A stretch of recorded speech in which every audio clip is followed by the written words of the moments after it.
Bonjour à tous, je vous retrouve aujourd'hui pour un nouveau tuto. Alors aujourd'hui je vais m'intéresser avec vous aux logiciels libres. Pour cela je vais répondre à la question de Pix. Certains logiciels comme LibreOffice Writer ou Mozilla Firefox sont des logiciels dits libres. Qu'est-ce que cela signifie? Donc tout d'abord, qu'est-ce qu'un logiciel libre? Un logiciel libre est un logiciel qui est distribué selon une licence libre. Précisément, ce sont les licences libres qui définissent les logiciels comme tels. Bon, pour faire plus simple, un logiciel libre est un logiciel qui peut être utilisé, modifié et redistribué sans restriction par la personne à qui il a été distribué. Un tel logiciel est ainsi susceptible d'être soumis à études, critiques et encore corrections. Donc Mozilla Firefox, OpenOffice sont d'autant d'exemples de logiciels libres qui sont célèbres. Alors si vous avez déjà utilisé un de ces logiciels, vous avez donc déjà utilisé un logiciel libre. Maintenant, nous allons voir comment un logiciel devient libre. Pour cela, il faut répondre à 4 critères, que l'on appelle aussi les libertés essentielles. Donc la première liberté essentielle est la liberté d'exécuter le programme comme vous voulez, pour n'importe quel usage. La deuxième est la liberté d'étudier le fonctionnement du programme et de le modifier pour qu'il effectue vos tâches informatiques comme vous le souhaitez. Là, l'accès au code source est une condition qui sera nécessaire.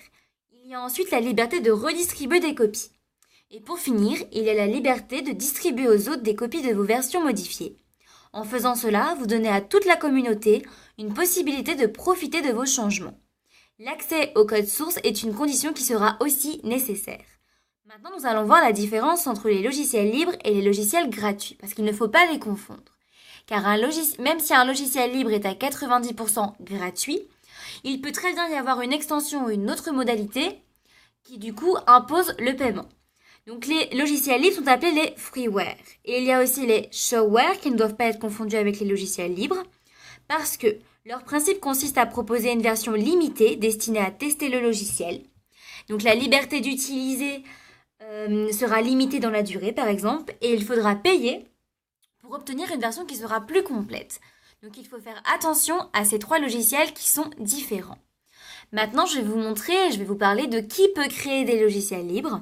Donc là, c'est simple, toute personne, un informaticien, un musicien, un testeur, etc. Toute personne qui est désireuse de bénéficier de création collective et qui souhaite maximiser la diffusion de ses œuvres, c'est-à-dire les logiciels, les textes, les images, les vidéos et les musiques par exemple. Donc si maintenant nous revenons à la question de départ, qu'est-ce que cela signifie ? Donc les logiciels libres signifient qu'ils peuvent être utilisés et diffusés sans restriction. Voilà, mon tuto est terminé. Je vous souhaite un joyeux Noël. À bientôt!